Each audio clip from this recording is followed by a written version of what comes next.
I hear it. Hunting and educating. So if you want to learn about long-range shooting, you're in the right place. This is the Long Range Addicts Podcast. Shooter ready, stand by.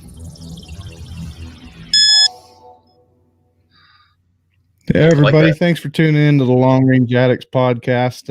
Appreciate y'all coming on late back on the East Coast. We got to try and make it good so everybody on the Pacific Coast and the East Coast can watch. So appreciate you taking the time to take a little bit of time away from your families and sit down and watch me and Phil's ugly mugs on here and go over some fun facts. Get down to the dirties of Masterpiece Arms. There's a lot of questions that I have for Phil. We work together on quite a few things, but there's always room for all of us to kind of learn and grow and evolve. And some of the big reasons why MPA is where they are. Why are they the top chassis builder in the country and in the PRS? And that's kind of the biggest reason why to bring him on today was to kind of talk about this stuff. I want to start out thanking our sponsors. First off, Benchmark Barrels. Benchmark Barrels started out as the world record setting rimfire, the rimfire barrels. That's what they were really known as. And that's one thing that I'm going to go over with Phil tonight is his trip to Lapua and some of the testing that they've done. Benchmark Barrels holds over 50 world records. They've been treating me extremely well. I've worked with a lot of barrel manufacturers, and Benchmark Barrels does a stellar job. They stand out. They've done a lot of great things. Go check them out, benchmarkbarrels.com. Without further ado, let's jump into it. Phil, how you doing, Phil? Man, I'm doing great, man. I'm excited to be on the podcast with you tonight. We're excited to have you. It's new. A lot of us are addicts in the hunting and the precision rifle side, and that's another great thing we're going to hit tonight is MPA getting into the hunting side. Had one of those recently, the BA lights, and that thing was a very stellar setup, and I kind of want to talk to you about that again tonight too. But I want to go over kind of how MPA started. Now, some of you might know, some of you might not know, but let's hear it from the man. How did MPA get started, Phil? So now, do you want to go all the way back, back in the day? Well, yeah. So this is the thing. What drove Phil's passion to start designing and creating something that really stood out? That's the whole point, right? What got you doing what you're doing? Well, so Masterpiece Arms was started back in 1999, 2000 by a guy by the name of Gary Poole, and Gary owned the company until we purchased him out back in 1998. And for those who've been in the firearms industry for a long time, MPA, before we got into the bolt game, and we were known as the Mac clone manufacturers. We made these little semi-automatic military style pistols that were a clone of the original Mac 10 by Gordon Ingram. We made them in like 9mm and 5.7 and 45 ACP and a couple other calibers. And and it's a nice platform. We still sell a ridiculous number of those things. We don't really promote it that much because people. Look, shooting a bolt gun at extreme distances is, in my opinion, a lot more fun than shooting a little Mac 10 at 25 yards. So that's kind of where my passion is. But kind of how we got into the bolt gun market is in 2013, after the incident that caused one of the two probably biggest gun buying frenzies in the country. It put us kind of in a bind for some barrel manufacturing. I mean, that, look, you're not shipping out a pistol or carbine without a barrel, obviously. So I was having a conversation with Dave Kiff from Pacific Tool and Gauge, and Dave had, lamenting about my issue about not being able to find any barrel equipment. And of course, everybody was looking for anything they can do to make more firearms, including, barrel machinery. And he told me about this guy up in Virginia named Clay Spencer. And Clay was having some health issues, was looking potentially to sell his business. And so he gave me the contact information, contacted him, and we talked for about 15 minutes. He told me what he had as far as his equipment, what he wanted to sell that part of his business for. I sent him an offer and he accepted. I mean, the whole thing happened, from the time Dave gave me the guy's number until we had an agreement was about 45 minutes. It was pretty amazing. So I had no idea who the guy was, never heard of him, and Clay Spencer and Spencer Rifle Barrels is a legend in the bench rest community. I mean, I don't know, 40 to 50 world records and national championships, and built barrels for the 96 Olympic team. And I mean, I had no idea who this guy was. So I make a trip up there. The next day he's up in Virginia, in Charleston, Virginia, and walked into his shop. He lives on his property. This shop is on his property. And I see all these plaques, all these, championships, these world record certifications, letter from the Olympic team. And I'm like, wow, this is pretty amazing. And spent the day with Clay, and, and it was an eye-opening experience. And so left that evening, drove home. It was about an 8-hour drive back from Virginia to where I live in Georgia. And the whole ride back, I'm thinking about, well, maybe it's time that, that we kind of add to our product line at MPA. And, and so like, my background is in machining and manufacturing, and that, I've been in that for a long time, and, doing some very complex engineered components for a lot of, very large companies. And, and I kind of, it became evident that, that bolt gun platform was a really good match for our machining and engineering capabilities. And so made the decision, is like, hey, we're going to start building bolt guns. And I didn't know squat about bolt guns or long range precision shooting at all. I mean, just was certainly a novice at it.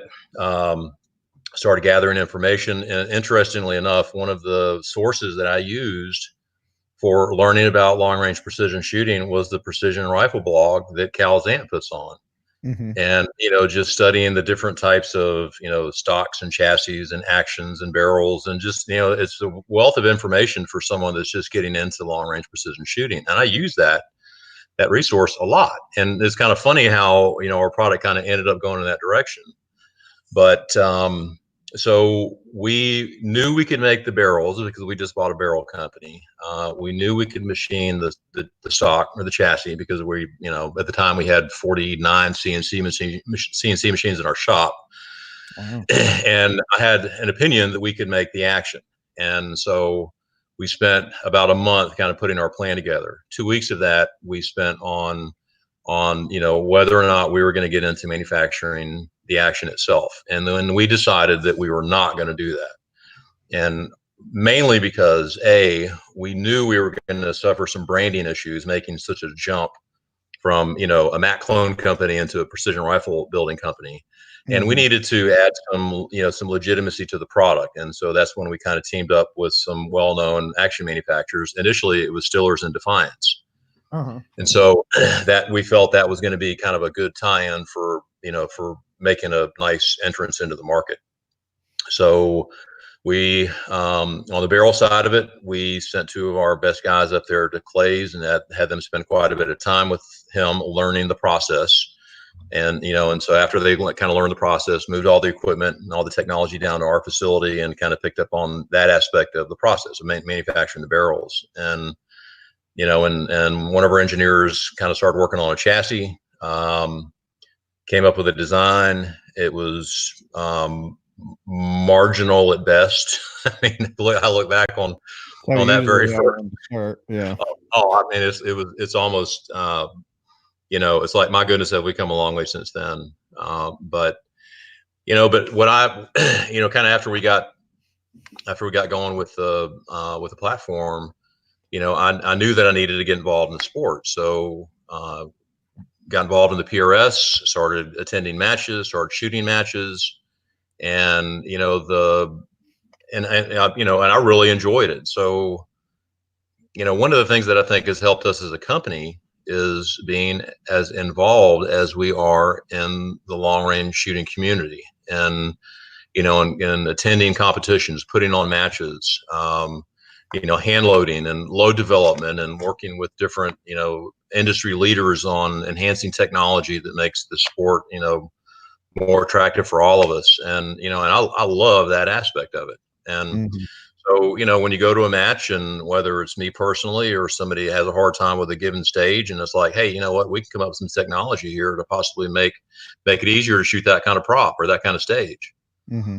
And so that's kind of how we got into the bolt game market. And it's been, man, I love it. It's been a heck of a lot of fun, and I still enjoy it just as much today as I did when I first got into it.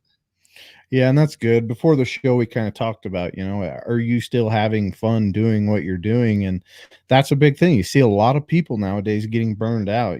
There's, when I started, there, you might be lucky you'd hit a couple matches in your state, throughout the whole year and everything else. And now it's everywhere. And that was another thing that I guess I didn't have in my show notes, but I wanted to kind of talk to you about, because as a sponsor myself that runs a few companies, how the heck does MPA keep up with all the sponsorship requests and everything that you do? Because a lot of the PRS matches that I'm seeing, even NRL, we're seeing a lot of stuff. And how are you guys keeping up with the amount of stuff you're donating? Because on most tables, you'll always see an MPA product.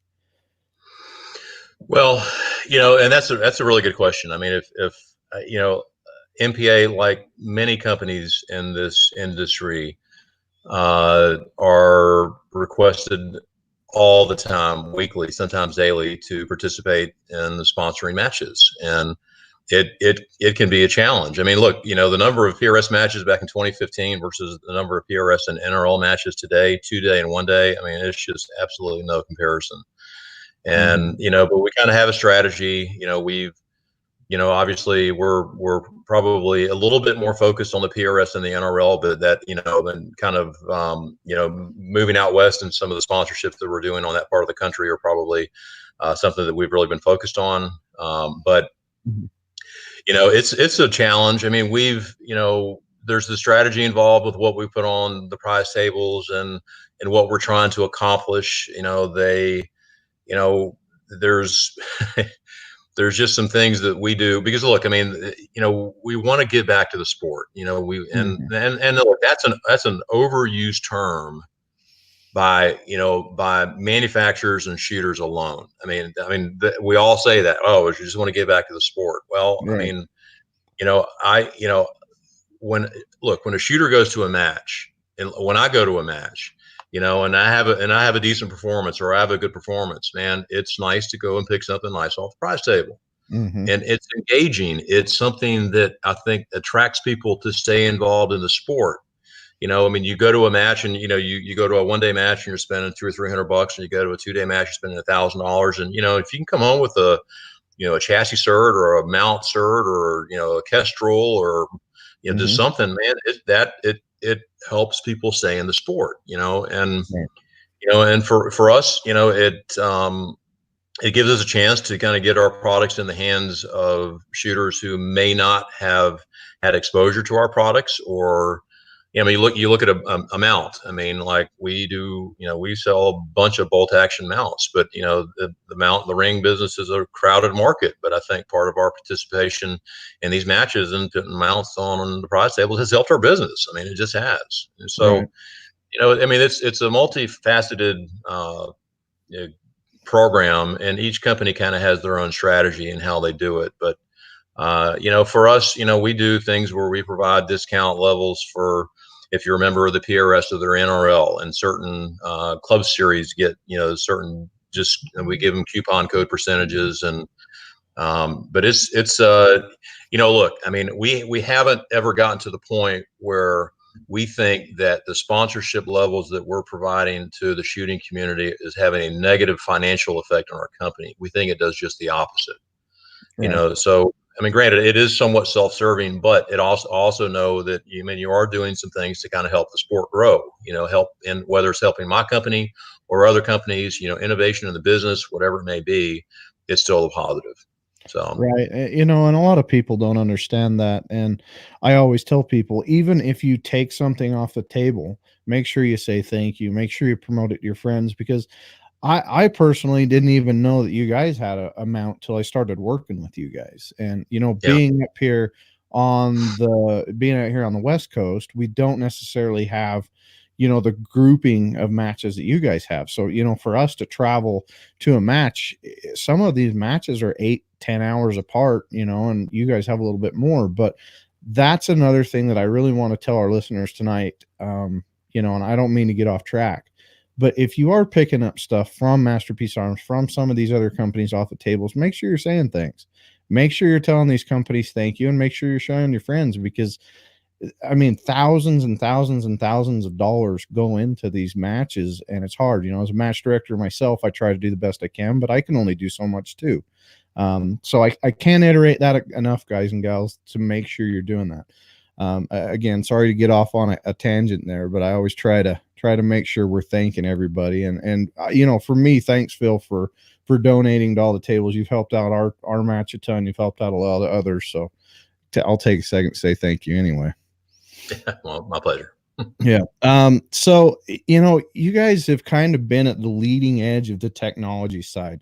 I see a lot of chassis today that are just kind of, doesn't that look like an MPA? It's been around for a while. Why wouldn't you just go buy an MPA? The mounts that are mounted to the bottom, the barricade stops, some of this stuff that it's been around for a few years, and you guys were kind of leading edge of that stuff. And that I think a lot of that comes back to you going to matches and you seeing what is going on. But how do you guys stay ahead of the curve with your guys's the way you guys design your technology? Well, it's that's a really good question. Well, as we've both talked about, shooting in matches and seeing how the match landscape is changing, and it changes rapidly. I mean, you look at the matches back in 2014, 2015, and you look at a match today, and the technology needed to be a successful shooter in the matches from 4 years ago is different than what it is today. And it's going to be different a year from now. I mean, when you have just so much technology. I mean, we're still in the middle of a technology leap in long range precision shooting. There is so much new technology that's coming out there in every aspect that you could think of, that it just requires, especially with something that is important, the primary interface between the shooter and that target is what he is grabbing hold of when he's pulling the trigger, which is going to be a stock and a chassis. And it's a piece of equipment that can have some pretty drastic effects on the ability for a shooter to hit a lot of targets and do well in matches. And that's kind of what drives us is giving the shooters a better opportunity to hit more targets. And it's, so you look back in 2014 and 2015, one of the things that really kind of got MPA to the point where we had kind of a national level recognition was the barricade stop.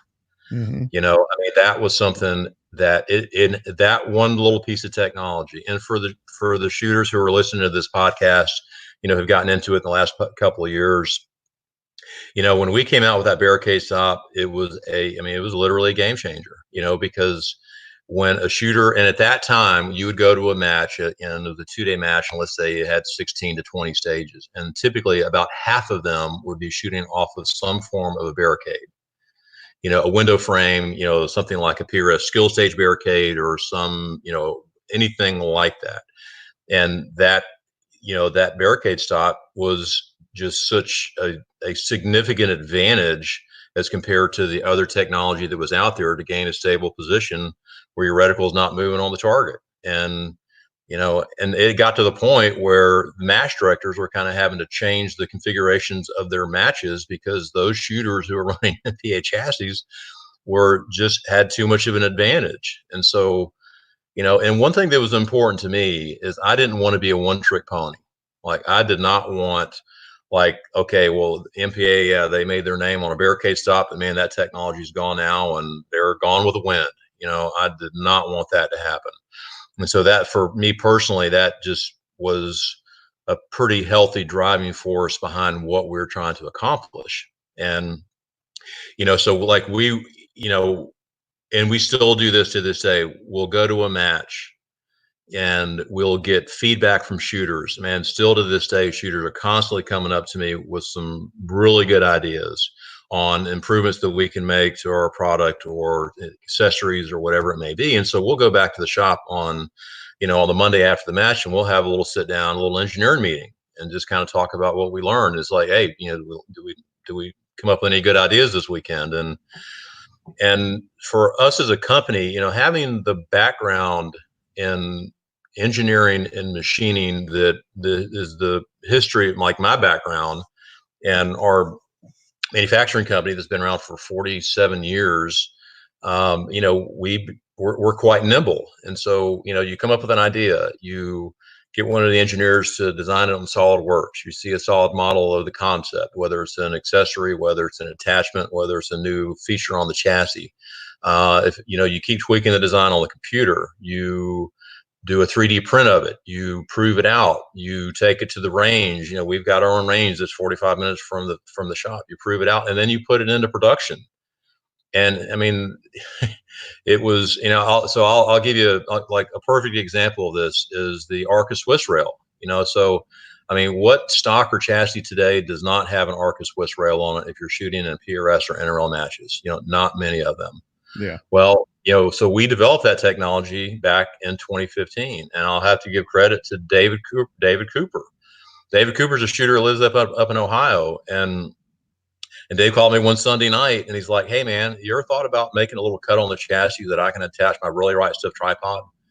And Dave, for those who know David, David does not have an engineering degree, and far from it. I mean, he's a fantastic guy, but maybe not the most technical person out there. And that was a phenomenal idea. So I went into the shop next day. We drew the information up on the computer, kind of got the geometry that we needed, took it to the manual shop, and we cut an Arca. We cut that dovetail on the chassis, and I think we had it in production 3 days later.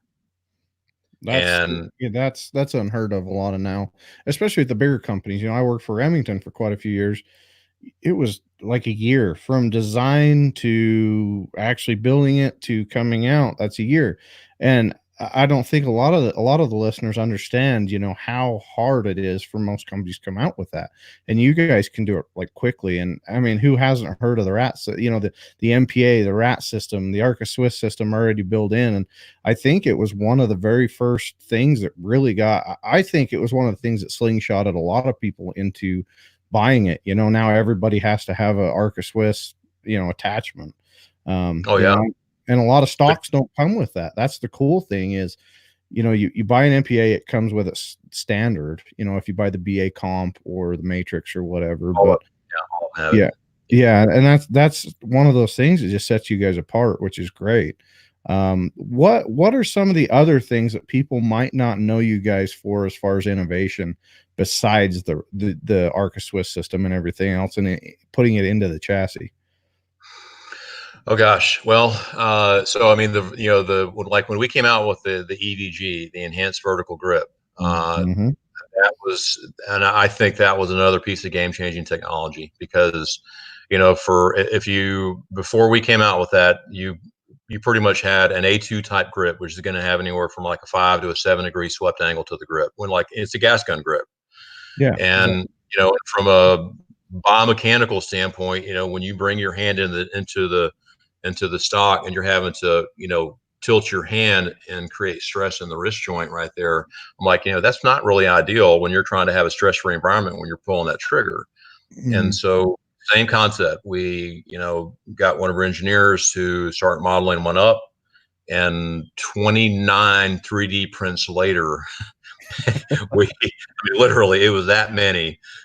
We felt we had an appropriate product, and we introduced it at SHOT Show, and it was amazing. And so, I mean, you look at, what chassis today does not have a vertical grip on it, Right. and some form or another. Right. And, things like that. I mean,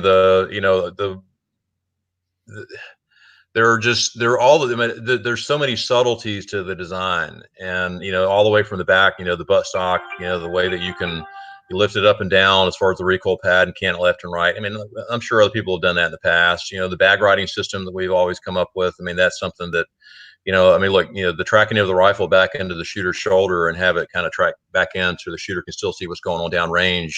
That's a nice little feature. I mean, of course the grip, an adjustable mag catch, that is, that's some technology that we felt appropriate that we needed to bring to the market, because we've seen the challenges that shooters have when you've got like a Remington 700 clone chassis and you look at all the different actions that are out there. Some of them have 700,000 diameter bolt heads, some 750, 2-lug, 3-lug, AI type mags, AW type mags. And to think that, one mag catch height is going to service all of them, including all the different magazine configurations, it's like we needed to come up with this little concept. So to give the shooter the ability to adjust the height of the magazine. I mean, like, wow, what a crazy concept, Mm-hmm. And just you keep moving forward into the Arca Swiss rail, the night vision bridge, the spigot mount. I mean, when we came out, so AI, of course, they were the originators of the spigot mount, right? I mean, they had the spigot mount out forever. And then that thing was expensive. I mean, it was like $150 for this thing. And I'm like, Mm-hmm. why don't we come up with something that, that is an extension of the Arca Swiss rail? And then we came up with a design that has a pick rail on one side for the shooters who have a pick rail interface for how they're going to attach a bipod, to the rifle. And on the other side is an Arca Swiss rail. I mean, just little things like that,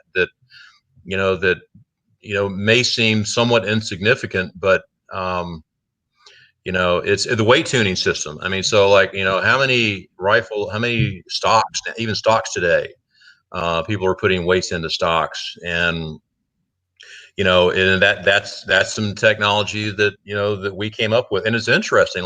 So how kind of how that weight tuning kit started.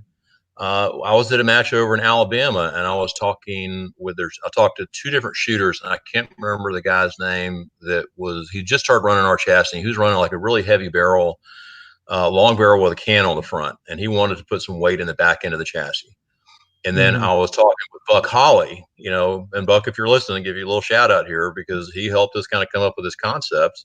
He was putting like lead shot. He had some type of composite stock that he was shooting. He machined it out, and he epoxied in like 2 or 3 pounds of lead shot into the front of his chassis. And at the time he was shooting in TAC class, and he was I mean, he was kicking butt. I mean, he was doing great and that TAC class shooting at 308. And he's like, man, this thing shoots like a 6.5 Creedmoor. So he's basically able to drop it down about a caliber in the recoil management. And so well, let's just come up with a whole system now, and let's take it one step further where you can tune it, where you've got, a series of weights. You can adjust the balance point. You want more weight in the front, more weight in the back, combination. You want the whole rifle heavier. So, everybody see all these weight systems out there, and that's something that, that we brought to the market back, I don't know, 2 or 3 years ago. But look, man, it all really kind of depends on what is the outlook of the company? What is the corporate, what's the direction are you going? And, there are companies out there in our industry that seem to think that technology is open source. It's just like, well, if they've got it, we can use it. And you look at some of the technology that's on other chassis and even some stocks, and it originated from products that we developed. And I don't really like that approach. I mean, people ask me how have you guys done so well? It's like, man, I shoot matches. I'm involved in the sport. I run matches, and I don't do it, and now I don't do that for business purposes purely. I mean, it does have a side benefit, of course. I'm not going to discount that, but I do it because I love it. I mean, Look, I love putting on matches. I love shooting in matches. I mean, nothing's more gratifying than Sunday afternoon after we just completed a 2-day match and everybody had a great time. We didn't have a target go down the whole match.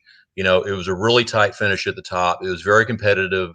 The guy who won had a good time. The guy that came in 80th place out of 100 shooters had a great time. I mean, that to me is very gratifying. And whether they're shooting an MPA chassis or another product, I don't care. I mean, it's something that just personally I enjoy. So, just and when you learn so much by being out there in that part of the market, and that is, it's not a secret, but for whatever reason, I don't think many of our competitors have anywhere near the involvement. Now they may have, but this is something that's kind of interesting. So, a lot of the other companies out there, they have shooters that they sponsor, and some really high level top shooters that are very intelligent, very smart folks. Right. And so what's different in how they do it versus what we do it. And I think it just has something to do with the subtleties, because if an engineering manager or if a principal of a company, may not have, a high level understanding of the market, and an idea is suggested for a product improvement, and if they don't see the light, if they don't see the benefit in it, they may kind of discount the idea. Right. And and we've kind of gotten to the point to where advancements in technologies are subtle. There's not going to be like another barricade stop, that's going to be like a single piece of technology that is just going to have a game-changing effect, because the market has just changed that much. But it's just now a series of little subtle enhancements and improvements. You think about, like, if you hit one more target per stage, if you hit 3 more targets in a match, if you hit, like the shooters, it's crowded at the top. Mm-hmm. And and it doesn't take much to have a piece of technology help you get more impacts during a match and help you finish better. And that's kind of really what's driving it. Just give the shooter the opportunity to hit more targets. Right. And it kind of started off with the barricade stop. Everybody was putting their rifle right, metal on barricade. We didn't really understand, the sliding around and everything. And now you've got bags that attach directly to your Arca Swiss, and it's just like you said, there are those little subtle changes that, now you can rest your bag on there. And now you get a little bit more balanced. You can get into free recoil, all that stuff. We can go into a whole tangent there, but yeah, you're right. That's the thing. And that's a conversation I've had with a lot of companies as of late is, what is going to be the next innovation? That's the crazy thing. And the funny thing is a lot of times it's the stupidest thing you would ever think of. You're like, holy crap, that just freaking changed everything, because no one ever thought of that, like an enhanced vertical grip. Who thought of, taking your hand and turning it a little bit more? It helps with your trigger press. And then you guys took it a little bit further and put a bump on the front, which who would have thought of that, to really get just the tip of your finger engaging the trigger. You know what I mean? And it is little teeny subtle differences that set a lot of companies apart. And that it just boggles my mind. Everybody's trying to look for the next great big thing, and it could be something little teeny, small out there that could really answer it. Well, I guess I'll never know, but that's why you guys get paid the big bucks, right? I don't know about that, but it's interesting how a product evolves and where some of this technology comes from.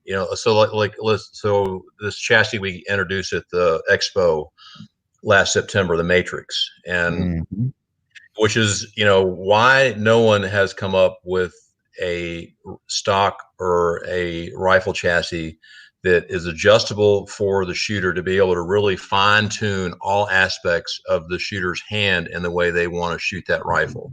Why has nobody done that? There, you see versions of that in the pistol market, with back straps on pistol grips and what have you. But anyway, so how that developed? Yeah, there you go. I see all the different grips there. I think right now we're up to 7 different grips, 3 different thumb shells, and 4 or 5 different trigger finger supports. And we got more stuff coming. But so I was at an event, and it's been probably a year and a half ago, and I was talking to Jim Gilliland. And for those, many people know Jim, kind of as part of the fabric of the shooting community. Him and his wife Melissa, wonderful people.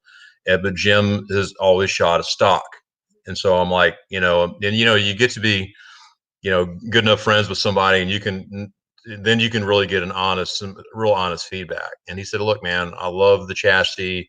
I love the concept of it, but I want to get my hand further up into the rifle, and I think he was shooting Manor. I think he was shooting Manor stock. I think he was, but, and his ability to get his hand up closer to the bore is something that was important to him.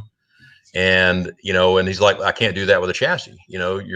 My hand basically is going to come up to the height of right parallel to the trigger guard, and I can't get it any higher than that. So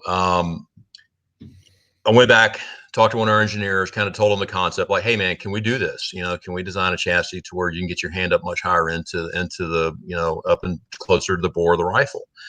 And, we looked at it for a day or two, and it just kind of went away because it was going to be some pretty significant changes to the whole chassis configuration. And I mean, like major changes, as you could imagine. So we just kind of let it go. Well, so probably 7 or 8 months later, which was back in, or now it's been about a year ago, I was in the engineering department, and that engineer just hands me this chassis, and it was his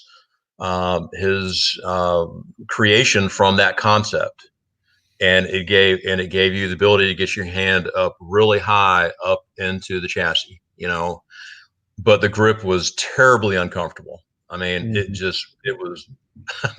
was like, well, it's a great concept, but man, that grip just stinks. So why don't we work on the grip? Well, a couple of days later, he had 3D printed out, and that what he showed me was a full 3D print of basically about 2/3 of the chassis. So he came up with another grip, still very uncomfortable. And I'm like, man, and we were talking in one of our meetings, and it's like, I wonder if we can come up with a way where we can have like different grips so we can figure out which one works the best, which one is most comfortable. And so we kind of came up with this concept, not thinking of where it was going, but just like to take care of the immediate need of making, that concept comfortable in the shooter's hand. And so we had, he'd come up with 5 or 6 different grips, and I was like, man, why don't we take this further now and actually embrace this system that we've developed to help us design a better grip and offer a whole series of grips, and then thumb shelves, and then trigger finger supports, because that trigger finger support is that little, like on the EBG grip on the, right there adjacent to the trigger finger, you've got that little block, which was an idea that came from Dave Preston one day. Dave's been shooting our chassis forever, and he's the one that came up with that concept. So we wanted to keep that feature, into the design. And so that's kind of how that whole matrix started. And it just exploded from there into, 7 different grips, vertical and swept grips, because some people still like having a swept grip. They're used to it, big grips for small hands, small grips for big hands, different angles for your thumb up on the top, whether you want to throw your thumb up across the top of the chassis or use a thumb shelf. And if you've got long fingers or short fingers, providing that consistent contact point for your trigger finger, so that shoe on the trigger and the pad on your finger are the same every time, and you're pulling that trigger straight back into the body of the shooter and the chassis, rather than off at an angle or what have you. But it was just kind of funny how it started with just a little thing that we talked about from Jim Gilliland, making some statement about why he won't shoot a chassis, to where that technology is today.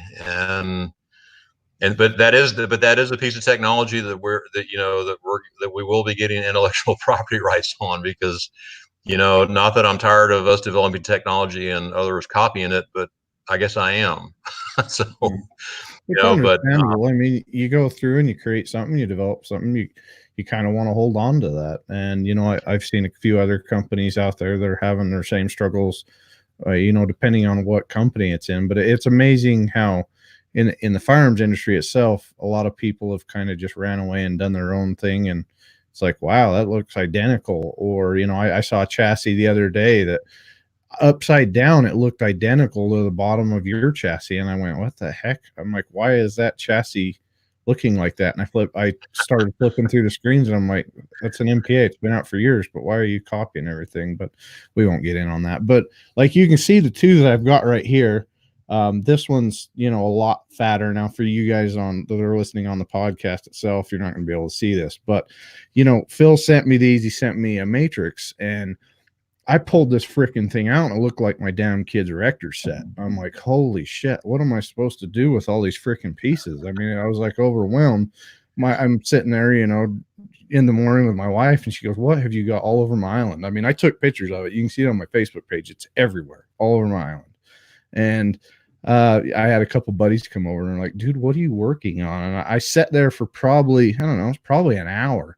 And I went through each and every one of them, trying to figure out which one fit my hand. And I finally ended up, because I've got big hands, I finally ended up on one that pushed my hand, almost straight up and down, pushed my thumb up a little bit, pushed my finger out. I think it was like the medium, and I started touching that, and those triggers felt completely different when you're just using the end of your finger, because it makes you just use the end of your finger to engage your trigger.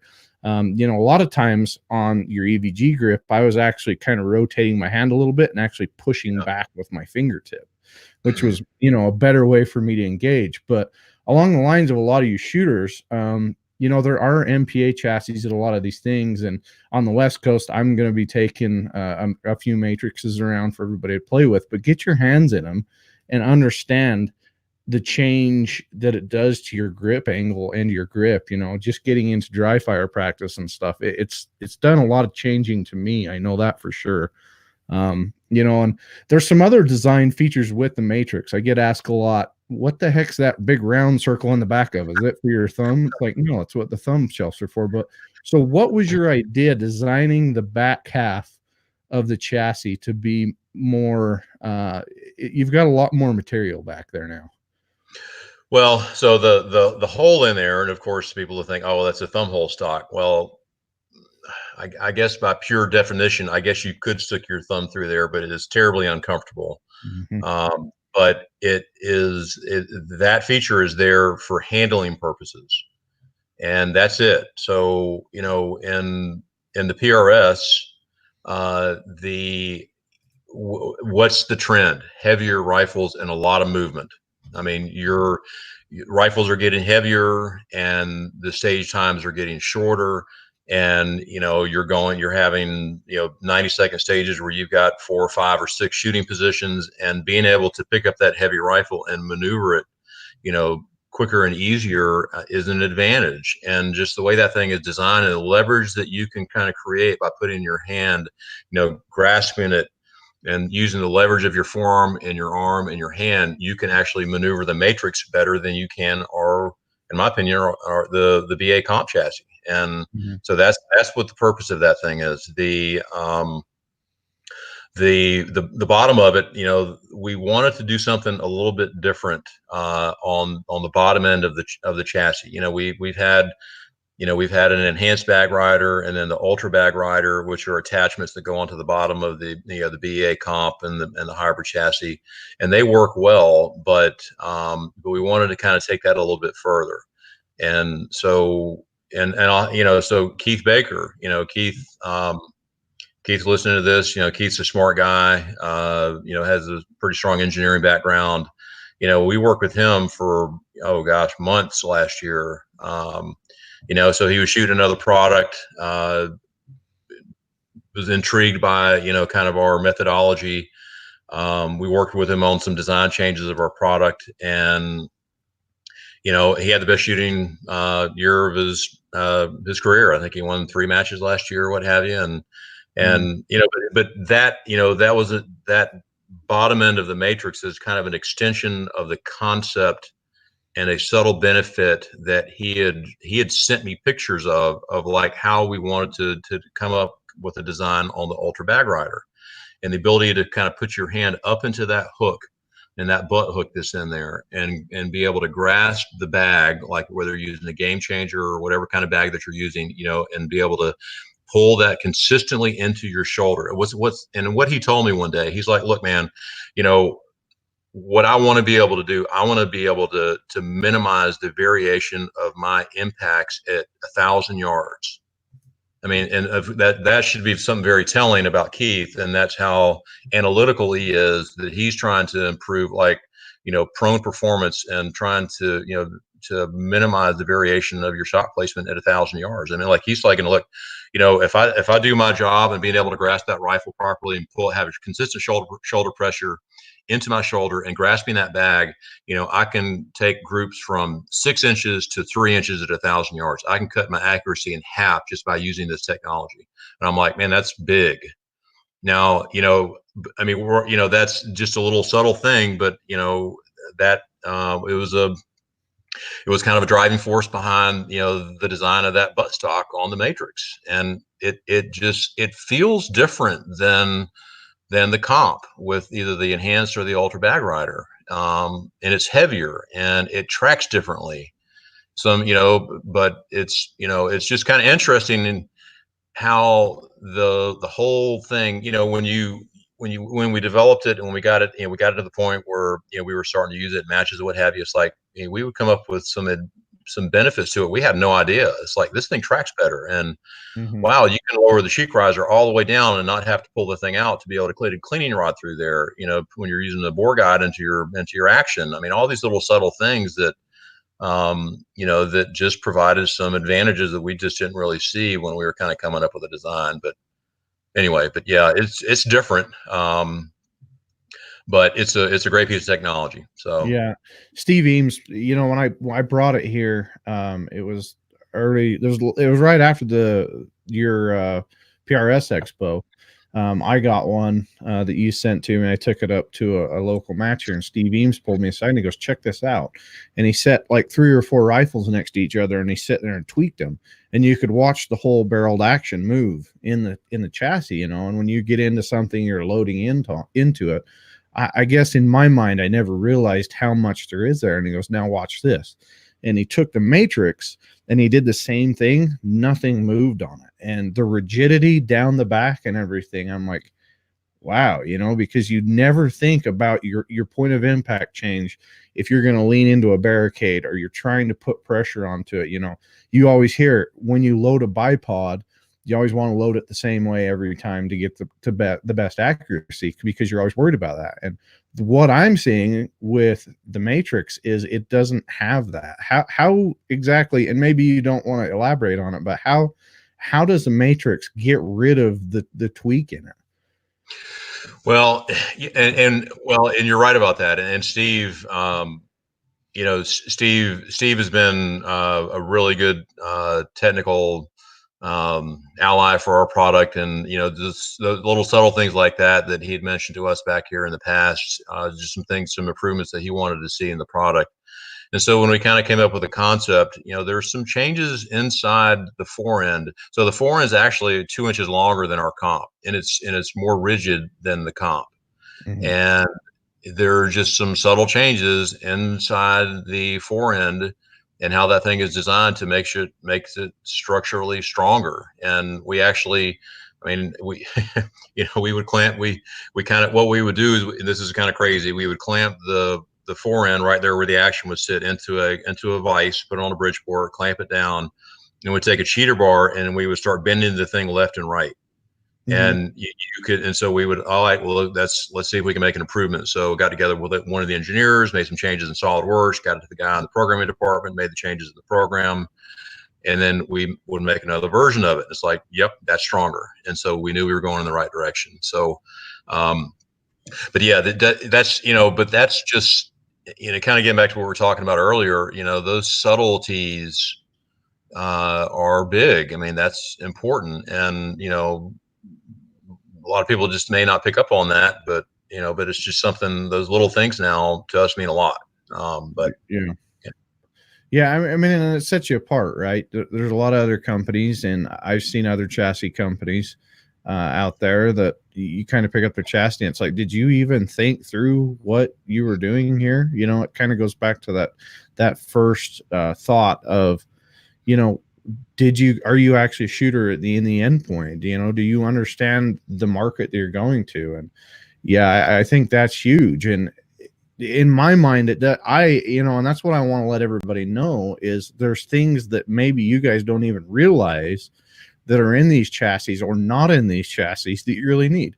And, maybe you're shooting X company's chassis and you love it, but you haven't tried it. I recommend that everybody go out there and try at least 3 to 4, whether it's a stock or a chassis or something, to kind of understand. You might be in this thing to where you feel really comfortable. You think you're running strong, you're placing top 20, you're doing everything else, but maybe it is something small like that you're not picking up because you're maybe too proud, or you think you've got the perfect setup to go try something and go, okay, all right, this is what I'm missing. and this is what I need to go do. And that's one of those things that I'm going to, tell all of you to go try a couple different setups, whether it's MDT, whoever it is, go pick a chassis up, try it out. And I guarantee you're going to see a lot of subtle differences in each one of them. But I mean, I've always come back to the MPA because just the way you guys are and the way you take care of the shooters. But I mean, I'm not trying to suck up to Phil. I'm not trying to do any of that. That's just the bottom line, how I feel. And everybody else is going to feel different. The guys from MDT, I get along with them great. They're great guys. Those other companies, they're good people. And I've never heard Phil or anybody else talk bad about them. And that's another great thing about this sport is everybody, knows the lane that they're in, and they're respectful, and that's good. Another thing me and you kind of talked about at SHOT Show, and it's something I want to hit because I see it a lot. Levels in chassis. Everybody's got their freaking mind blown. They've got a level on their freaking chassis. They got a level on their scope. They got a level on their rail. They got levels freaking everywhere. You know what I mean? And explain to them, because you explained it to me and it helped me understand it. But I think everybody else needs to have explained why you guys put a level on your chassis and what that means. Well, if a rifle is canted, when you break your shot, you're typically going to miss the target left or right. And what I mean by canted is that that you're suffering from what's known as like an axis error. There's error in everything on a rifle, on the chassis, on the action, the barrel, the optic. I mean, everything has got error. The one thing in our sport that does not have error is gravity. I mean, it's the same every time. So you want to use that to your advantage. And, and so when, I was at we'll go talk about it. So I was at a trade show back in, 2013, 2014. And I was talking to one of our reps. He's like, man, we should find a way to be able to put a bubble level on your chassis. I'm like, man, that's a great idea.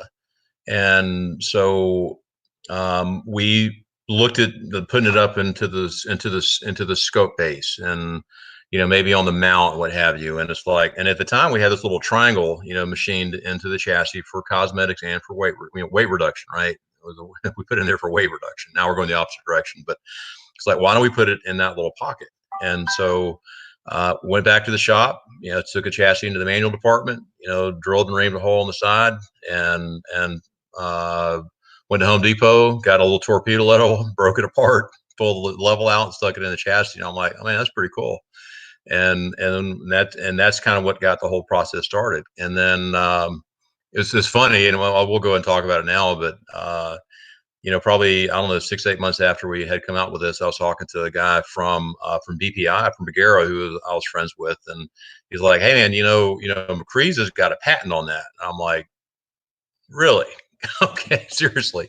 So, and sure enough, he had a patent on it, and his patent predated when we did it. And so, and there, I'm not going to get into all the sort of details on that, but I think most of us heard about that one. Yeah, it was a lot of internet excitement about that for a period of time, but and we ended up changing the design to accommodate the considerations, but in general, and look, and the way that bubble level works is so simple. When a guy gets to chassis, make sure the chassis is level, put it to where and now we're using an inclinometer, which is it's on a radius, and and the little black ball in there, when the rifle is on plane, when it's level, is right in the center. And then when you're mounting your optic, you basically leave your scope caps and you get your eye relief set, and then you plumb bob the vertical line in the reticle while that bubble level is centered on the chassis. And that's all you have to do to level that optic.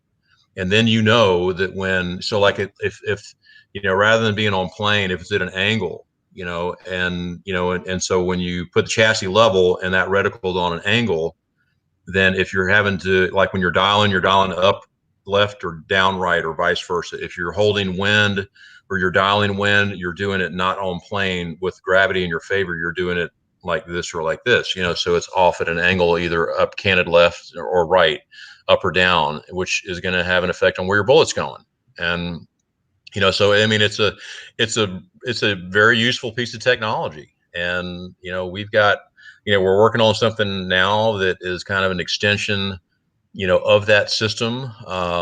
And we've been working on it now for quite a long time, and it's a pretty neat piece of technology, and it should be coming out here shortly.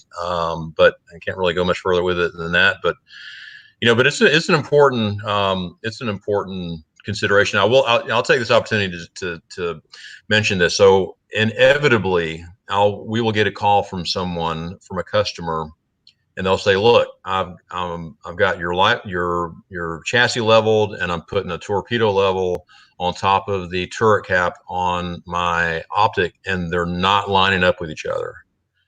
And my response to them is that they won't, and of course, and I've got this little canned response when I come across this via email or on social media. I'll just copy and paste it and send it, but it has to do with the amount of stack up of tolerance there is between all of the machine features that start from the bottom of the chassis that go all the way to the top of that turret cap. Every feature has got error, and they stack up on top of each other. There is no such thing as a perfect part. You go far enough to the right of zero in your tolerancing scheme, and you're going to find error. And so like the action screw holes have error. The action has form error and cylindricity error. The same thing with the scope base and then the pick rail on top. The rings or the mounts, the optic, the tube, the erector housing, the cap. I mean, all those parts have error, have parts that have tolerance, that are away from being perfectly zero. And so you have these parts that have all this error, and it stacks up. And, so by the time you've got something down here, this level, and you're trying to put something up here, the two reference points are going to be different. And, and trying to explain that to people can be a challenge sometimes. Basically, I just say, look, man, just don't even worry about that. Just level, just make sure the chassis is level, plumb bob that vertical line, your reticle, drop a line at 100 yards with a weight, something you can see, and just line that vertical line up on your reticle with that plumb bob line. And that's all you got to do. So when you break that shot and that inclinometer, that ball and that inclinometer is in the center, you won't suffer any axis errors. Gravity's will be working in your favor. So, but it's I mean, there's other chassis companies have the technology. There's clamp-on units that you can put on your objective tube, your optic tube, and man, they work. So, and if you're just getting into the sport and you don't have any kind of leveling system to give you a reference point when you're breaking that shot, man, get something. Ours is in a good location, and the reason why we went from a green level with a bubble in it to a clear inclinometer, which is a glass tube. We paint the back of it white, and the ball is black. And that black and white contrast kind of gives you the ability, out of your peripheral vision, when you're down on that rifle, I mean, you can kind of pick up on it. You can see when that thing, without looking down on it, you can see when the rifle is level and you're clear to break your shot. And it works. I mean, it works really well. Yeah, and hopefully that answers some questions for some people, because I get that a lot on social media too, is, what do I go off of? And honestly, if it's going to be peace of mind related, put something on the scope, put something on the rail. I use send it levels. I use some of that other stuff depending on what you're going to use. And no matter what, wind's still going to kick your ass over everything. So you can get that, winds, everything's related to wind. But I wanted to kind of go over some of your new products. Now, we've seen this brass catcher lately, and we've all been around matches on our hands and knees trying to find our freaking piece of brass that we lost because it's like gold. What is the design features of your brass catcher, and what's the price point on them? Well, the general concept at our match that we ran last summer at Arena, there was a shooter there by the name of Trevor Wells, and Trevor and a buddy his had a brass catcher on their rifle. And when I first saw it, and we've seen brass catchers on a bolt gun before, and typically it's a gas gun adaptation that somebody found a way to attach it to, to a bolt gun, which really is I mean, there's different systems, so those don't really work that well.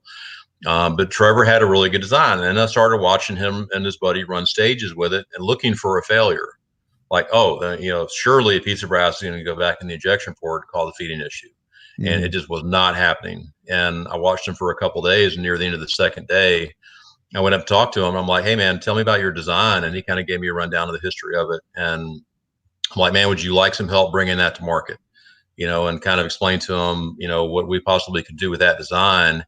And that's where it came from. So that's a product that Trevor had designed. We brought it in, with our manufacturing capabilities, and the hinge is a system that, that's part of what we developed on it was the hinge. And got together with Tom from I guess I can mention this. Tom's making the bag, from Armageddon Gear, and so a lot of brain power went into that thing. But man, it works, and it works great. I've run the thing in several matches now. I've had zero feeding issues. I've not had to take it off. People are like, well, can you take it off during the match if you come up, in a stage where you may be tight on your right side? But I'm like, the way the thing is designed is like it.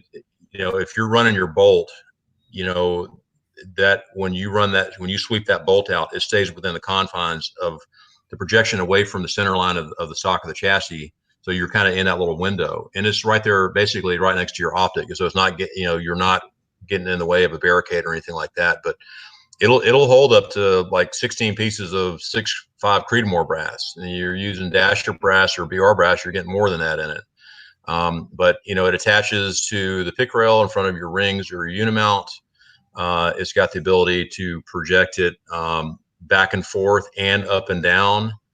And you've got a couple different mounting locations of the wireframe, the basket that holds the bag. And, but it's a really slick system. And, look, how many matches have we been to where it's just raining and you're stepping in mud, and when you're trying to collect your brass, and of course, for those of us who hand load, a piece of brass is like gold. It's something that there's a reason why that shooters are just fanatical about keeping track of their brass. It's part of the chamber. It's fire form to your chamber. So it's matching the rifle that you're shooting. And we want to keep as much brass as we can. And when when I see brass going into a puddle, into mud, into rocks, and off the side of a cliff or whatever the case may be, it's like, man, the call is $150, and then that may actually seem like, and we've had a couple of people say, oh, well, that's really expensive, but man, there's a lot of engineering that went into that. And it's a custom fabricated wireframe. It's got a hinge that's got a bunch of different parts on it. It's got a lot of engineering into it. And you think about, you got $1 a piece in your brass, and you put this thing on, you shouldn't lose any brass. It should take you like maybe 3 or 4 months to pay for this thing, plus the time that you're saving at the end of the stage and not having to go police your brass. Like, you're done shooting the stage and you're up off the line and somebody else is coming up behind you to shoot. It just makes a lot of sense. But we just recently started shipping them. But yeah, it's a nice system. Yeah. Everybody's just dumping money on a little marker system so you can mark your brass up so you know exactly which one it is. And I don't know how many times I've shot matches, here west, where it's gone off a cliff and everybody about starts crying. You see a grown man with tears rolling down his face because all of his brass went off the cliff, and it's kind of funny. But yeah, I think it's gonna be one of those things. There's little things, and we're all trying to chase the gear race, trying to find the next thing. My wife always asks me, she sees 20 bags and, what the heck are you going to do with all these? Don't worry about it, honey. We'll be all right. So next, thermal handguard. Now, you guys have always had, the thermal mounts that mount over the bridge. You can probably see this one right here. There's one right here. For you listeners, you're not going to be able to see it. But what are you guys doing for the thermal standpoint? Is that more hunting related, or is that like law enforcement and military? Well, the number of people who are getting into shooting applications that require, thermal clip-ons or night vision clip-ons, it's amazing. And, it's kind of like, 15 years ago, somebody would have said, man, millions of people are going to spend between $3,000 and $5,000 on a bolt gun. You would have thought they're crazy. And if you look at, some of the night vision optics that are out there right now, and they are not cheap. The good ones are really expensive.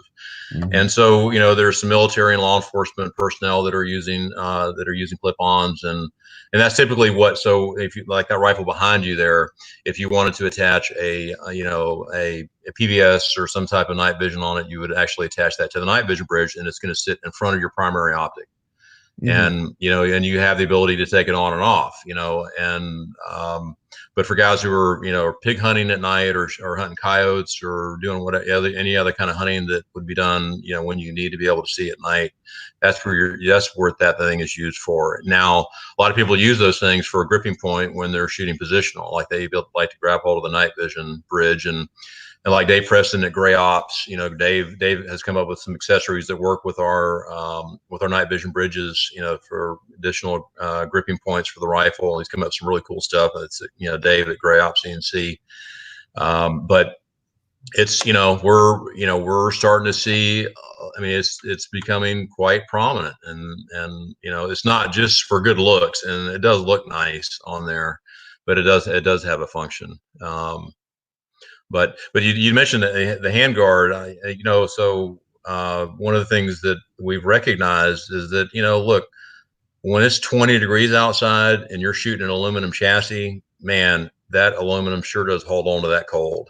And, unless you even like you've got really high quality gloves, it just seems to go right through.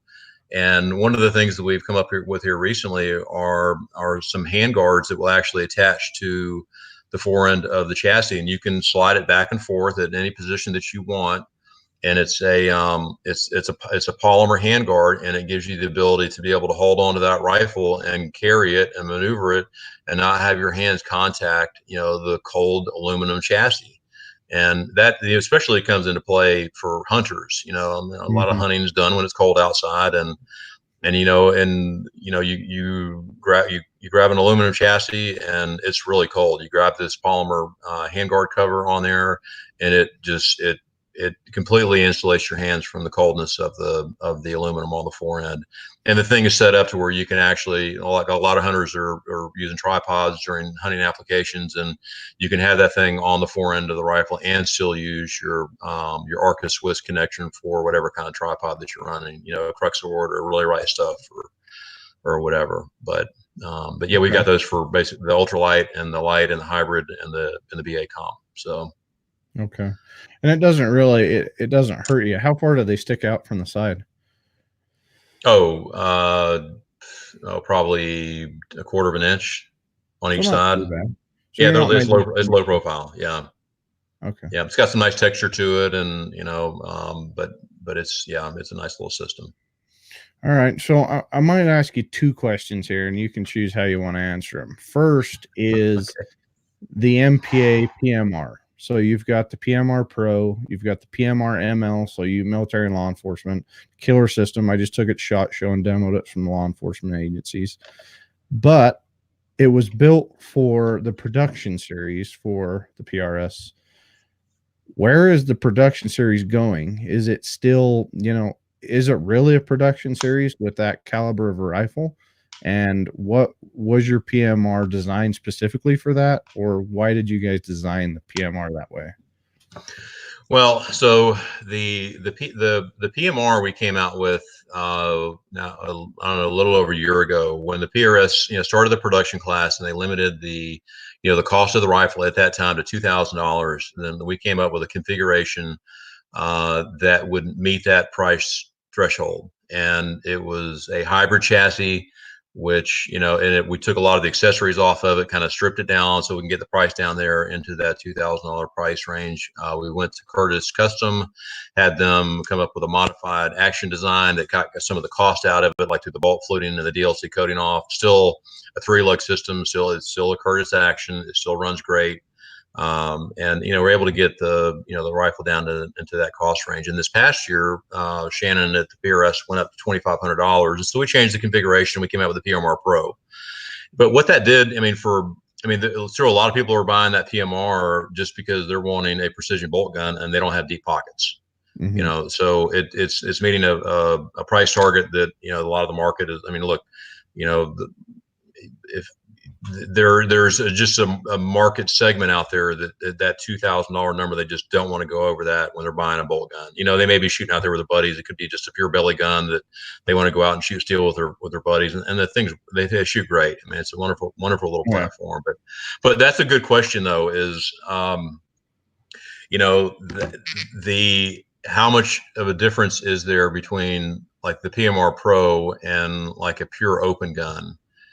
And look, there's a reason why rifles cost $3,300 and $3,800 and $4,200. I mean, there's a lot that goes into it.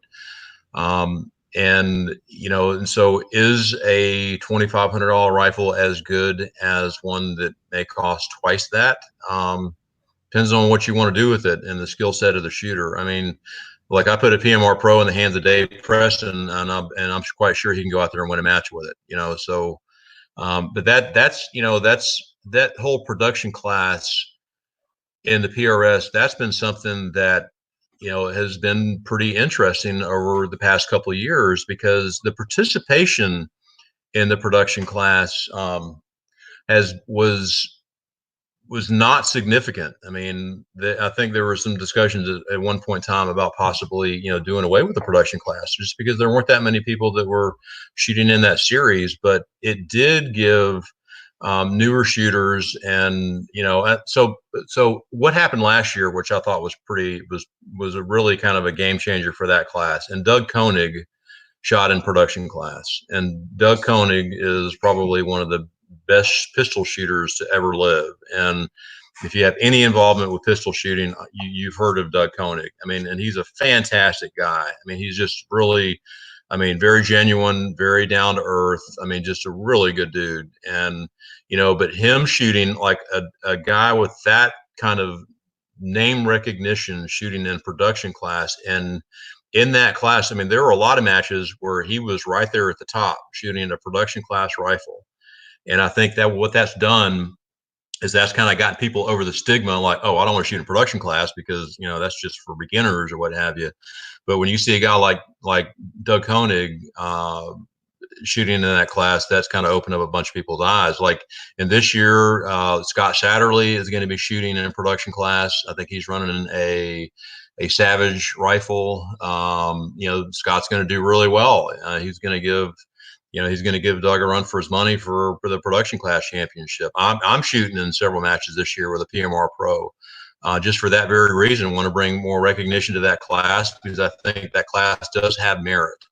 Because it's easier for a guy to spend $2,500 on a rifle and do well in a certain class versus like him competing against guys who've been doing this a long time, who have unlimited budgets, who get high level shooters that get sponsorships for everybody. They're shooting the best of the best. So is a $2,000 optic as good as one that is twice as expensive? No. There's subtle enhancements to it. You look at some of the high-end optics now from Night Force and Leupold and Tangent Theta and Zero Compromise, and then you look at the optics that are in that sub $2,000 price range, and there's just differences. So I don't know, but it's pretty. It'll be interesting to see how much growth there is. I think each match you'll see more shooters shooting in production class, and but yeah, I don't know. We'll see.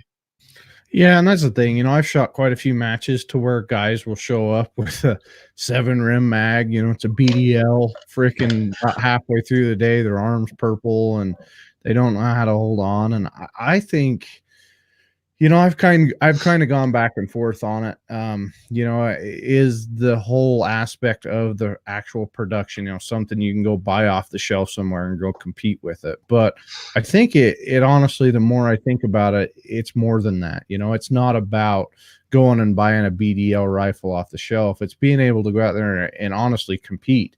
Because you're not going to be able to keep loading fast enough to go through a 90-minute time frame or any of that, and it does. There's not a lot of people that can go out there and spend $10,000 on a system.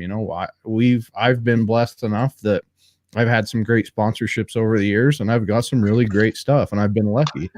But the average shooter doesn't have access to most of that stuff, so. The more I Yeah. think about it, it probably does. And that leads kind of into my next question. The competition landscape's changing. You've got PRS, you've got NRL, you've got, little leagues popping up all over. You got NRL 22 that's blowing up like crazy now, and you guys are kind of pushing into that with Curtis. But where do you see good or bad, sustainability? Because there's a lot of companies throwing out a lot of money at precision rifle shooting. And where do you think, is it going to hurt? Is it going to hurt the league, or what's it going to do? Is it going to progress the right way, or are we just trying to push something harder than we should be pushing it? Well, I think if we were seeing some of the consequences of, I mean, we've seen this in all sports, where companies will come in, they will start throwing a bunch of money into the shooters, performance bonuses and payments and what have you, and shooters feel like they got to perform, and it changes somewhat of the camaraderie in the sport. I mean, whether it's fishing or whether it's three gun or whatever else it may be, it becomes fragmented. And the one of the things that has always been really attractive to me has been just the camaraderie of the shooters and matches. Like I mean, how many competitions do you, and whether you're playing golf, whether you're playing tennis, whatever, where you're giving information to your competitor to help them do better at that point of the competition than you just did. You come off of a stage and you're telling a guy that's shooting right behind you, you're giving him a wind call or a wind direction or something about, hey man, stay off that one position because you can't see that third target. I mean, so you're giving that guy who you're trying to beat information to help him score better on that stage. And that, I mean, that's an unusual concept in competitions where you've got a lot of type A personalities. And and I don't see that going away. The one thing that I think that will help the long-term sustainability of this sport are the club series or the regional matches, because they're much more relaxed. They're newer shooter oriented. You typically don't have a prize table. If the guy wins a match or wins a class, he's going to get a trophy or what have you. But you don't have some of the, okay. So you look at a 2-day PRS match that is an AG Cup match, right? So there's money on the line, and you've got a lot of top level shooters who are vying to place well in that match, to hopefully bring home a nice paycheck and satisfy their sponsors. Well, that's different than a bunch of guys just going and hanging out and shooting a 1-day club series or regional match. And so I think, and it's amazing how many of the 1-day matches there are. Oh my goodness, there are so many of them. And we had our first 1-day match we had at the beginning of February, and it was wet and it was cold, and and I don't care where you're shooting unless you're in South Georgia or South Florida rather, or maybe South Texas. And beginning of February anywhere, it's going to be not ideal conditions. And we had, I think, over 120 people register for a 1-day match. That's normally a really good attendance for a 2-day match. That's impressive, yeah. And a lot of them are that way. I mean, there's 2 matches this weekend in the Southeast. There's one at Alabama Precision, and there's one down at Core at Altus rather, and they're, I'm sure they're both going to have full fields. And so, I think that is a really good part, a really good aspect of the competition market, because it, I mean, I hope like 1-day matches don't have like prize tables, and if I ever get a sponsorship request from somebody who's trying to run a 1-day match and they're going to put a prize table on it, I'm not going to do it, because I don't like that aspect of it. I just, people want to go, they want to practice, they want to hang out with their buddies, they want to shoot, they want to compete, and it's low key and it's relaxed and it's fun. You don't feel like you like, it would be a bummer to go to a match and come off a stage and it's like, no, I can't really tell that guy anything about the stage. I'm trying to beat him and there's $5,000 on the line. Mm-hmm. That to me would be less than ideal. But I think, I mean, the sport is strong. I mean, the NRL is doing great. The the PRS is doing great. I mean, all these club series matches, the NRL 22 series is just exploding. It's a very healthy sport right now, and I really don't see that slowing down. Right. And NRL, like you spoke, NRL 22 is taking off big time. What chassis or what inlets do you guys offer for the 22 crowd that are listening? Because I know there's quite a few people that are always asking me, I want something for my CZ. I want something for this. What do you recommend? What do you guys offer as inlets? Well, we do the CZ 455 and the 457, and then we do the Remington 700 clones. Like Voodoo, Voodoo makes a fantastic product, and it's a Remington 700 clone action. We've looked at doing some of the other ones out there. We get requested constantly for a 1022 chassis, and it is. There are some challenges to that platform, mainly due to the inconsistencies of the primary manufacturer of that receiver. And look, a receiver, a action, whatever you want to call it, I mean, it's got to fit nicely into a chassis for the rifle to shoot well. And but some of the we'll talk about Ruger. I mean, the 1022s. I mean, there's a lot of companies that are making aftermarket receivers, and they're very consistent. I mean, they're machined very well. The tolerances are very consistent. But you can't come out with a chassis and say, okay, well, it's a 1022 chassis, but you really shouldn't use the primary manufacturer of that receiver. Yeah. But there's a lot of really good options. Of course, Tika's got their little rimfire, and our Tika inlet will handle that receiver. So I guess you've got the CZ, you've got the Tika, and you've got Remington 700 clones. That's what our chassis is for guys who are shooting in 22. That's what it'll handle.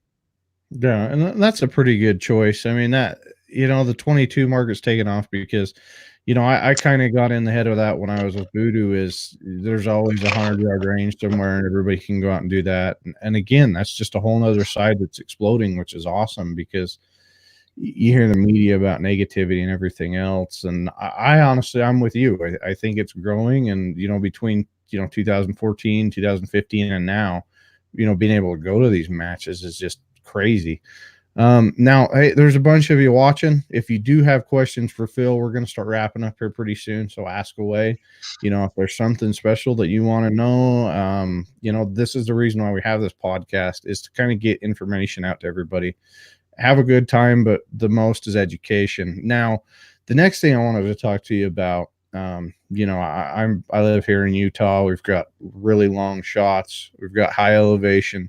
You guys are kind of pushing into the hunting market, and the hunting has primarily always been known as stocks, ultralight stocks. Yeah. Just having something that's there. Now, I am a chassis guy. I've had ever since I started shooting competition. I've shot chassis. I love chassis. So taking that chassis and being able to cross over into the hunting side of things with an ultralight, it makes a lot of sense to me. Where do you guys foresee going in the hunting side, and what are you guys offering right now? Well, the hunters for the longest time had a mental block about moving away from a traditional stock. I mean, just going the concept. I mean, I would hear, man, if I showed up at my hunting club with that thing, my buddies they'd give me a bunch of crap, just like there was just this stigma about it, like that just doesn't belong here. And, but it's been really somewhat gratifying over the past couple of years, and not only with ours, but with other chassis manufacturers out there that have kind of made some headway into the hunting market. Because, look, if you're shooting a deer at 100 yards, I mean, it doesn't really matter what you're using, a stock or a chassis or whatever. But with the enhancements in long range precision shooting and long range precision hunting, with the growth of some incredibly well performing hunting related projectiles, the ELD X from Hornady, the Classic Hunter from Berger and other manufacturers that have precision hunting projectiles, you're stretching out the distance capability of your hunting. And it kind of gets back into long range precision shooting, the more flexibility, the more technology that the shooter has to be able to engage that animal at distance, to where the rifle fits him extremely well. He's able to consistently pull that trigger. He's got, in the same manner every time. That the stock is not a detraction away from the accuracy capability. It's enhancing it. The Arcus twist rail, our rat rail, and being able to, 10 years ago, how many people were hunting with a tripod now? It's incredible, just how that technology, people are finally realizing that, like, yeah, it certainly has a place in long range hunting. Now, when you get into, some of the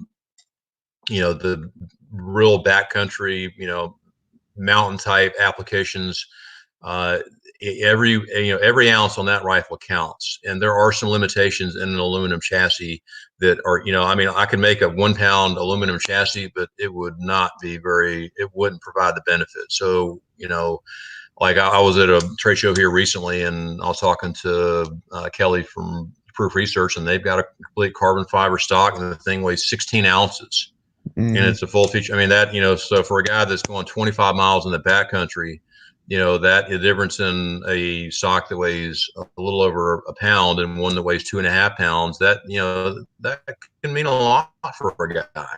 Especially when they're, every ounce counts. But it's amazing how many people, with the reduction in the chassis weight and with the growth of carbon fiber barrels and its acceptance into hunting applications, it's really, you kind of open up that technology for a lot of hunters. And so, like, we've got our ultralight that we can do in any variety of different calibers, barrel lengths, and profiles. We use primarily proof barrels, and we also do some 416 stainless barrels with a really light profile. It just kind of really depends on what the customer wants.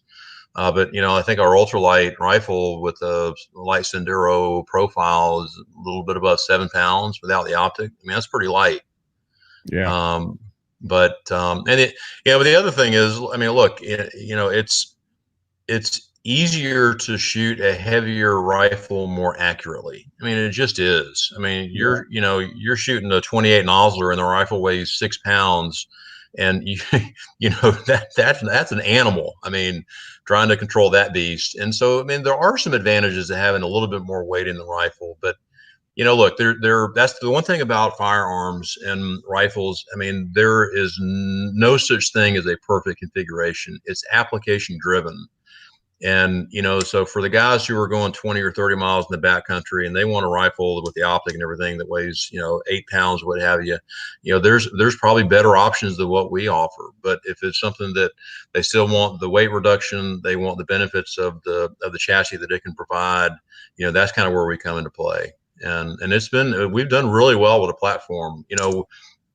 I was at the Dallas Safari Club show in Dallas back in January, which I think they had 36,000 people came to that show. And it was amazing at how, just what I would consider just a standard hunter, not like a precision bolt gun guy or a PRS competitor, a guy that all he does is hunt, and his ability to embrace the chassis technology and see the benefits of it is very gratifying. It's nice to kind of be able to bring that technology to guys who are hunting long range.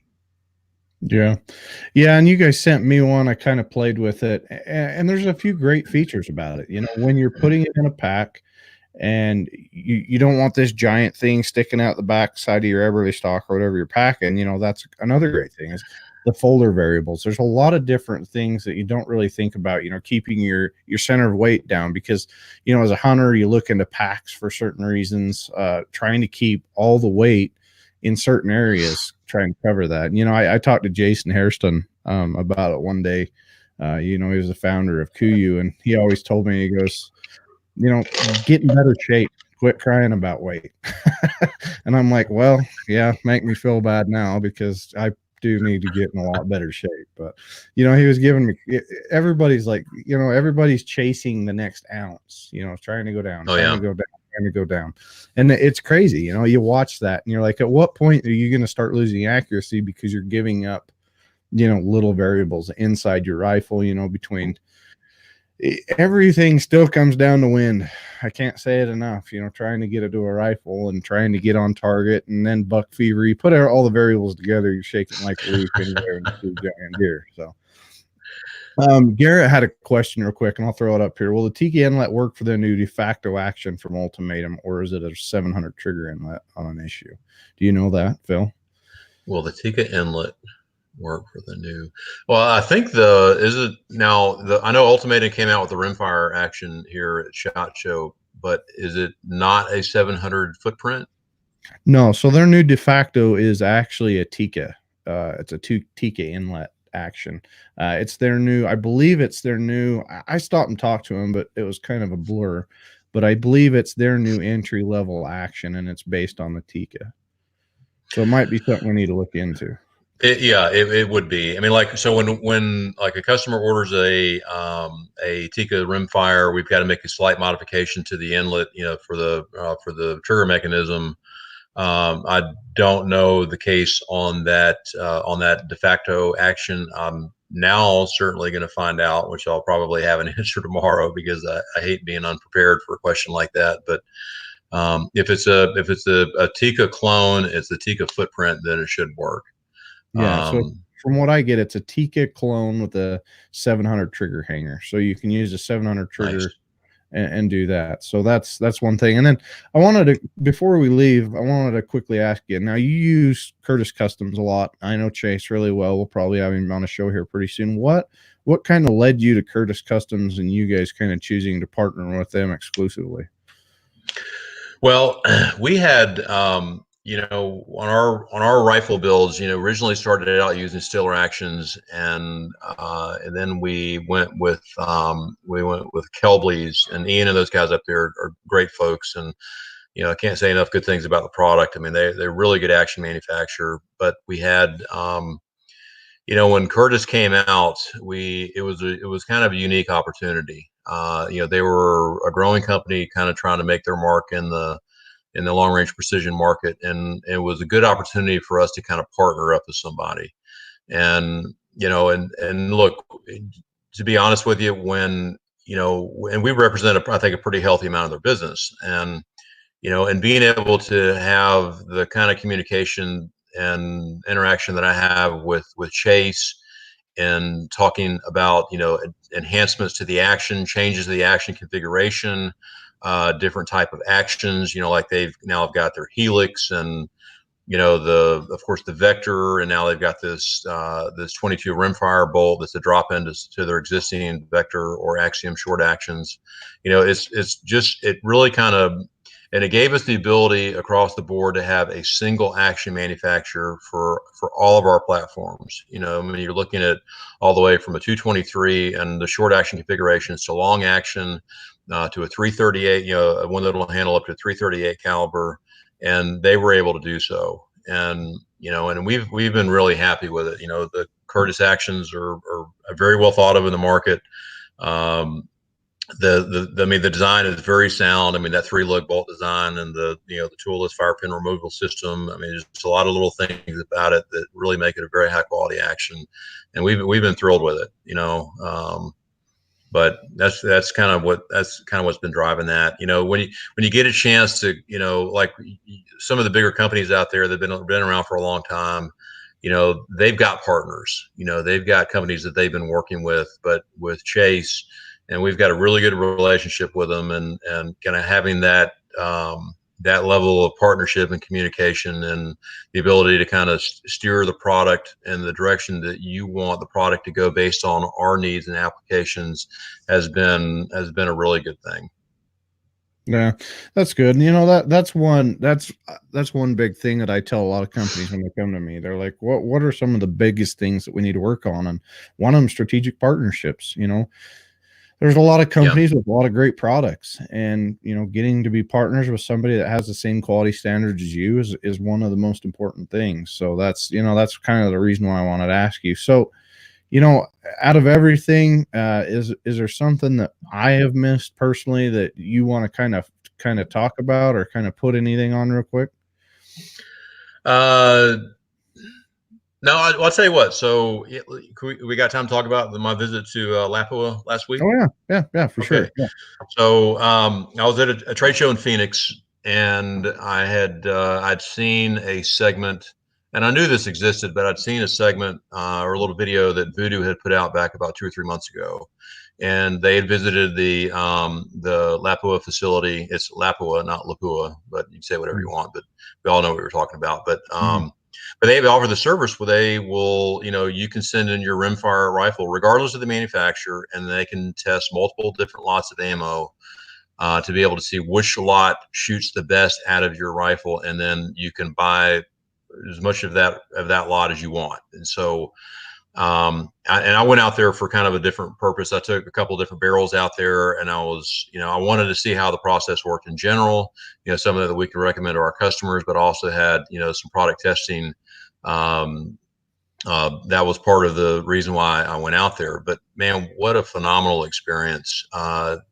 The people who were out there were very accommodating. So to summarize what they'll do for this service, so if you can either go out there or you can send them your rifle or barrel to action, and what they'll do is they'll test multiple lots of Center X and Midas and primer, and then they may do exact. We didn't do any exact, but what they'll do is they'll say, okay, this lot will produce these results out of your rifle, and it's, so for $50, I think is what they charge to do it, which is, and I think there's still a lot of, I hear all the time people say, oh, well, SK long range shoots best in my gun, or, Federal gold medal match, or Lapua Center X. I mean, that's what shoots great in my gun. But it's, from lot to lot variances on all rimfire ammo is, I think, something that a lot of people don't recognize, that there are some pretty significant differences in the accuracy potential going from one lot to another. And it was eye-opening, so I think we tested 7 or 8 different lots of Center X, and we tested 5 different lots of Midas. And, the group variation between the different lots was incredible. And I mean, I think all of them shot well, but there were several that shot ridiculously well. And as a shooter, if I knew that and I knew what lot number, and I could contact the manufacturer and say, okay, I want that lot number, and I want to buy 5,000 rounds of ammunition, and I know what that thing's going to shoot for me, and that's going to last me a whole season. Man, what a great service that is. But it's, as a rimfire shooter, just recognize that, in order to get the best performing results out of your rifle, you've got to try a lot of different types of ammo and different lot numbers within that type to find the one that shoots the best. But you can't just say, oh, this X brand and this model always shoots great in my rifle, because one lot may and the next lot may not, and so it's just like, I mean, we've all, like, there's a lot of really good match grade centerfire ammo out there, and we all know that there are occasions where you'll get one lot that'll just shoot lights out, and the next lot that you get that's got a different number on that box won't shoot as good as the previous one. And the same thing exists with rimfire, so, but it was a phenomenal experience. And so they'll give you a full printout. It gives you the group size. They do 10-shot groups. They will give you the full report on it, and then you have the ability to buy the ammunition that tests best out of your rifle. So it's for those guys who are really getting into rimfire, and you really want to get the most out of it, I would highly recommend utilizing that service. It's a really good one. Yeah, and I learned, I was a ballistician for quite a few years, and then I went to work for Voodoo. And it blew my mind, kind of what you're talking about, the variation. And we can get into that on another episode, but there's a ton of variation. If you look at how Remington loads even the primer stuff, they're loading over 1 million rounds of 22 a day, and they all have to stand in water to put the primer stuff in there. I mean, 22 is a whole different animal, and it'll blow your mind. And you get into ELR. We started doing that when I was at Voodoo, and we started doing that lot testing, and that's where I learned a lot of that stuff. And yeah, that's a whole freaking series that we could go down that road. But That's cool. Oh, yeah. And that's cool that you got to go down there. I've got a couple Voodoos I'm going to probably send down there of mine, a couple of Savages, I think. And that is, it's amazing. I was shooting really, really good with my SK, tack driving, and all of a sudden I didn't realize I switched, and now I'm like, oh crap, my gun's falling apart, and it wasn't the gun. I just accidentally switched lots and I didn't realize. So. Yeah, that'll happen. Yeah. But anyway, hey, Phil, I appreciate it. It's late out there on the East Coast. You got to get to bed. You got stuff to run tomorrow. I appreciate everybody tuning in. Just for a quick follow-up, MPA does create their own barrels. They bought it. They've got the Defender series pistols, which I'm really intrigued in, and I want to start looking into more because I love that type of stuff. The PMR line, look at it. Go check out their website, masterpiecearms.com. There's a lot of stuff that I go on there every day and find while I'm trying to help them out do some things. And I'm like, I didn't even know they had that. That's on my wish list. So go check it out. Thanks, Phil. Appreciate it. If any of you have any questions for myself or Phil, hit us up on the Facebook page and I'll try and ask Phil and we'll try and get you an answer back. Again, thanks, Phil. I appreciate your time. Thank you for having me. Okay, not a problem. Y'all have a good evening. Excellent.